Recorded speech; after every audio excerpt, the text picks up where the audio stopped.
તો વડોદરાને પૂરના વધારે પડતા નુકસાનથી બચાવ માટે બંધ કરાયેલા આજવા ડેમના દરવાજા શનિવારે સાંજે ખોલી ફરી વિશ્વામિત્રી નદીમાં પાણી છોડવાનું શરૂ કરાયું। આજવા સરોવરના 62 દરવાજા ફરીથી ખોલવામાં આવ્યા। આજવા સરોવરમાં રૂલ લેવલ કરતાં વધુ સંગ્રહાયેલું પાણી છોડવાનું શરૂ કરાતા વિશ્વામિત્રી નદીનું લેવલ વધુમાં વધુ 15 ફૂટ થવાની તંત્રની ગણતરી છે। હાલ વિશ્વામિત્રી નદી 12.65 ફૂટની સપાટી વહી રહી છે।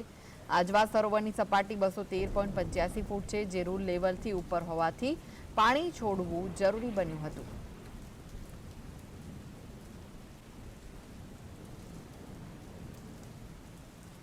તો આ વિશે વધુ માહિતી માટે જોડાઈ ગયા છે સંવાદદાતા રૂપેશ। રૂપેશ, આજવા સરોવર ડેમના 62 દરવાજા ખોલાયા છે, ફરી વિશ્વામિત્રીમાં પાણી છોડવામાં આવી રહ્યું છે, શું વિગતો?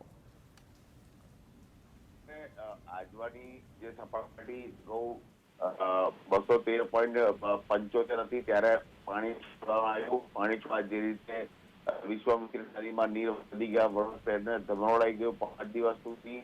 ત્યારબાદ હવે જ્યારે વિશ્વામિત્રી સપાટીમાં સતત ઘટાડો થઈ રહ્યો ત્યારે જે વધારે પાણી છે, 212 ફૂટનું લેવલ મેન્ટેન હોવાથી હાલ પાણી આજવામાંથી 62 દરવાજામાંથી ફરી વખત છોડવામાં આવી રહ્યો। ચિંતાનો કોઈ વિષય નથી, કારણ કે આ પાણી બહુ તો લેવલ 14-15 ફૂટ થઈને સીધું પાણી નીકળી છે। બહાર આવવાની કે નીચાણવાળા વિસ્તારમાં પાણી આવવાની કોઈ શક્યતા નથી, કોઈ ચિંતાનો કે ડરવાનો કોઈ વિષય નથી।